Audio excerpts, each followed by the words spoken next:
Hello everyone. ತುಂಬ ದಿನಗಳ ನಂತರ ಮತ್ತೆ ವ್ಲಾಗ್ ಮಾಡ್ತಾಯಿದ್ದೀನಿ. ಹತ್ತತ್ರ ನಾನು ವ್ಲಾಗ್ ಮಾಡಿ 1 ಇಯರ್ ಆಗ್ಲಿಕ್ಕೆ ಬಂತು. ಮಗು ಆದಮೇಲೆ ನಾನು ವ್ಲಾಗ್ಸ್ ಮಾಡಲಿಕ್ಕೆ ಆಗ್ತಿರಲಿಲ್ಲ, ಟೈಮ್ ಸಿಗ್ತಿರಲಿಲ್ಲ. ಕಂಪ್ಲೀಟ್ ಕಾನ್ಸಂಟ್ರೇಷನ್ ಮಗು ಮೇಲೆ ಇರಬೇಕಾಗಿತ್ತು. ಇವಾಗ ಮತ್ತೆ ಸ್ಟಾರ್ಟ್ ಮಾಡಿದ್ದೀನಿ. ಪ್ಲೀಸ್ ಎಲ್ಲರೂ ಸಪೋರ್ಟ್ ಮಾಡಿ. ಇವತ್ತು ಮಾರ್ನಿಂಗ್ ಟಿಫನಿಗೆ ಅವಲಕ್ಕಿ ಉಪ್ಪಿಟ್ಟು ಮಾಡ್ಕೊಳ್ತಾ ಇದ್ದೀವಿ. ಮಗುಗೆ ಮತ್ತು ನಮಗೆ ಸಪ್ರೇಟ್ ಮಾಡ್ಕೊಳ್ತೀನಿ, ಯಾಕಂದರೆ ಮಗುಗೆ ಉಪ್ಪು ಖಾರ 1 ಇಯರ್ ಒಳಗಡೆ ಕೊಡೋ ಹಾಗಿಲ್ಲ ಅಲ್ವಾ. ಹಾಗಾಗಿ ಮಗುಗೆ ಸಪ್ರೇಟು, ನಮಗೆ ಸಪ್ರೇಟ್ ಮಾಡ್ಕೊಳ್ತೀನಿ. ನಮ್ಮ ಮನೆಯಲ್ಲಿ ನಾನು ಹಸ್ಬೆಂಡ್ ಇಬ್ಬರೇ ಮಗುನ ನೋಡ್ಕೊಳ್ಳೋದ್ರಿಂದ ಮಾರ್ನಿಂಗ್ ಟೈಮ್ ಸ್ವಲ್ಪ ಗಡಿಬಿಡಿನೇ ಇರುತ್ತೆ. ಎಲ್ಲ ಬೇಗ ಬೇಗ ಅರ್ಜೆಂಟಲ್ಲಿ ಮುಗ್ದೋಗುತ್ತೆ. ಹಸ್ಬೆಂಡ್ ಡ್ಯೂಟಿಗೆ ಹೋಗೋ ಅಷ್ಟರೊಳಗಡೆ ಪಾಪುಗೆ ಸ್ನಾನ ತಿಂಡಿ ಎಲ್ಲ ಮುಗಿಸ್ಕೊಳ್ತೀನಿ. ಇದು ನಮಗೆ ತಿಂಡಿ ಮಾಡ್ಕೊಳ್ತಾ ಇದ್ದೀನಿ. ಮೊದಲೇ 20 ಮಿನಿಟ್ಸ್ ಮುಂಚೆನೇ ಅವಲಕ್ಕಿ ನೆನೆಸಿ ಇಟ್ಟಿದೆ. ಇವಾಗ ಮಿಕ್ಸ್ ಮಾಡ್ಕೊಳ್ತಾ ಇದ್ದೀನಿ. ಕಡಲೆ ಬೀಜನೂ ಅಷ್ಟೇ ಮೊದಲೇ ಹುರಿದಿಟ್ಕೊಂಡಿದ್ದೆ. ಇವಾಗ ಪಾಪುಗೆ ಮಾಡ್ತಾಯಿದ್ದೀನಿ. ಒಗ್ಗರಣೆಗೆ ತುಪ್ಪ ಹಾಕ್ಕೊಂಡಿದ್ದೀನಿ. ನಾವು ಹೇಗೆ ಮಾಡ್ಕೊಳ್ತೀವಿ ಹಾಗೆಯೇ ಸಾಸಿವೆ, ಜೀರಿಗೆ, ಈರುಳ್ಳಿ, ಬೆಳ್ಳುಳ್ಳಿ ಎಲ್ಲ ಹಾಕಿ ಒಗ್ಗರಣೆ ಹಾಕಿ ಕೊಡ್ತಾಯಿದ್ದೀನಿ.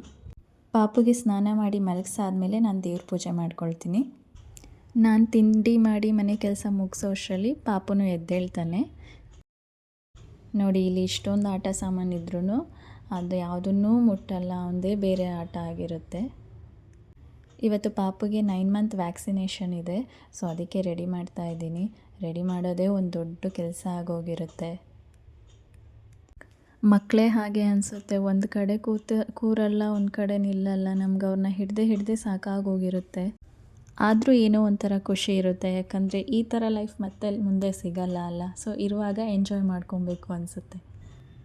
ಇನ್ನು ಇವತ್ತು ಹೊರಗಡೆ ತುಂಬ ಚಳಿ ಇದೆ. ಸೊ ಅದಕ್ಕೆ ಸಾಕ್ಸು, ಟೊಪ್ಪಿ ಎಲ್ಲ ಹಾಕಿ ಕವರ್ ಮಾಡ್ತಾಯಿದ್ದೀನಿ. ಕ್ಯಾಪ್ ಅಂತಲೂ ಹಾಕೋದೇ ಇಲ್ಲ, ಎಲ್ಲ ಕಿತ್ತು ಹಾಕ್ಕೊಳ್ತಾನೆ. ಇನ್ನು ವ್ಯಾಕ್ಸಿನ್ ಇರೋ ದಿನ ನನಗೆ ಭಯ ಆಗುತ್ತೆ, ಯಾಕಂದರೆ ಅವನನ್ನು ಹಿಡ್ಕೊಳ್ಳೋಕ್ಕೆ ಭಯ ಹಾಸ್ಪಿಟಲಲ್ಲಿ ಇಂಜೆಕ್ಷನ್ ಕೊಡುವಾಗ. ಅದಕ್ಕೆ ಹಸ್ಬೆಂಡಿಗೆ ಬರೋಕ್ಕೆ ಹೇಳಿದೆ. ಅವ್ರು ಬಂದು ಇಂಜೆಕ್ಷನ್ ಹಾಕಿಸ್ಬಿಟ್ಟು ಡ್ಯೂಟಿಗೆ ಹೋಗಿದ್ರು. ಇನ್ನು ನಾನು ಇಂಜೆಕ್ಷನ್ ಹಾಕಿಸಿದ್ದು ಗೌರ್ಮೆಂಟ್ ಹಾಸ್ಪಿಟಲಲ್ಲಿ. First month, second month, third ಮಂತನ್ನು ಊರಲ್ಲಿ ಗೌರ್ಮೆಂಟ್ ಹಾಸ್ಪಿಟ್ಲಲ್ಲೇ ಹಾಕಿಸಿದ್ದೆ. 6 ಮಂತ್ ಮತ್ತು 7 ಮಂತ್ ಕೋಲ್ಡ್ ಮತ್ತು ಫ್ಲೂ ಇಂಜೆಕ್ಷನ್ನ ಮಾತ್ರ ಪ್ರೈವೇಟಲ್ಲಿ ಹಾಕ್ಸ್ಕೊಂಡಿದ್ದೆ. ಇವಾಗ ಮತ್ತೆ 9 ಮಂತ್ಸಿಗೆ ಗೌರ್ಮೆಂಟಲ್ಲೇ ಹಾಕ್ಸಿದ್ದೀನಿ. ಹಾಸ್ಪಿಟಲ್ಗೆ ಹೋಗಬೇಕು ಅಂತ ಮನೆಯಲ್ಲಿ ಏನೂ ಕ್ಲೀನ್ ಮಾಡಿರಲಿಲ್ಲ, ಎಲ್ಲ ಹಾಗೆ ಹೊರಟೋಗಿದೆ. ಇವಾಗೆಲ್ಲ ಬಂದು ಕ್ಲೀನ್ ಮಾಡಿದ್ದೀನಿ. ಪಾಪುಗೆ 3 ಇಂಜೆಕ್ಷನ್ ಕೊಟ್ಟಿದ್ದಾರೆ. ಕಾಲ್ಗೊಂದು ಮತ್ತು 2 ಕೈಗೂ ಒಂದೊಂದು ಕೊಟ್ಟಿದ್ದಾರೆ, ಮತ್ತು ಒಂದು ಡ್ರಾಪ್ಸ್ ಹಾಕಿದ್ರು. ಫೀವರ್ ಬರಬಹುದು ಅಂತ ಹೇಳಿದ್ದಾರೆ, ನೋಡಬೇಕು ಏನಾಗುತ್ತೆ ಅಂತ. ಮನೆಗೆ ಹೋದ ತಕ್ಷಣ ತಣ್ಣೀರು ಬಟ್ಟೆ ಹಾಕಿ ಅಂತ ಹೇಳಿದರು. ಆದರೆ ತಣ್ಣೀರು ಬಟ್ಟೆ ಹಾಕೋ ಅಷ್ಟರಲ್ಲೇ ಅವನು ಎದ್ಬಿಟ್ಟ. ಈಗ ಮತ್ತೆ ಮಲಗಿಸ್ಬಿಟ್ಟು ತಣ್ಣೀರು ಬಟ್ಟೆ ಕಟ್ಟಬೇಕು. ಇವಾಗ ಆಟ ಆಡ್ತಾ ಇದ್ದಾನೆ. ಸ್ವಲ್ಪ ಹೊತ್ತು ಆಟ ಆಡಿ ಇವಾಗ ಮಲ್ಕೊಂಡಿದ್ದಾನೆ. ಇವಾಗ ತಣ್ಣೀರು ಬಟ್ಟೆ ಹಾಕ್ತಾಯಿದ್ದೀನಿ.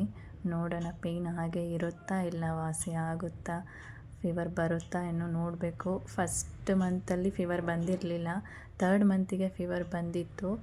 ಇವಾಗ ಏನಾಗುತ್ತೋ ಗೊತ್ತಿಲ್ಲ, ನೋಡಬೇಕು. ಇವ್ನು ಮಲ್ಕೊಂಡಾಗಲೇ ನಾನೆಲ್ಲ ಕೆಲಸಗಳನ್ನ ಮುಗಿಸ್ಕೋಬೇಕು. ಇವತ್ತಿನ ವ್ಲಾಗ್ ಇಷ್ಟೇ. ಈ ವ್ಲಾಗ್ ಇಷ್ಟ ಆದರೆ ಪ್ಲೀಸ್ ಎಲ್ಲರೂ ಸಬ್ಸ್ಕ್ರೈಬ್ ಮಾಡಿ, ಲೈಕ್ ಮಾಡಿ ಆ್ಯಂಡ್ ಶೇರ್ ಮಾಡಿ. Thank you. ಎಲ್ರಿಗೂ ಶುಭವಾಗಲಿ.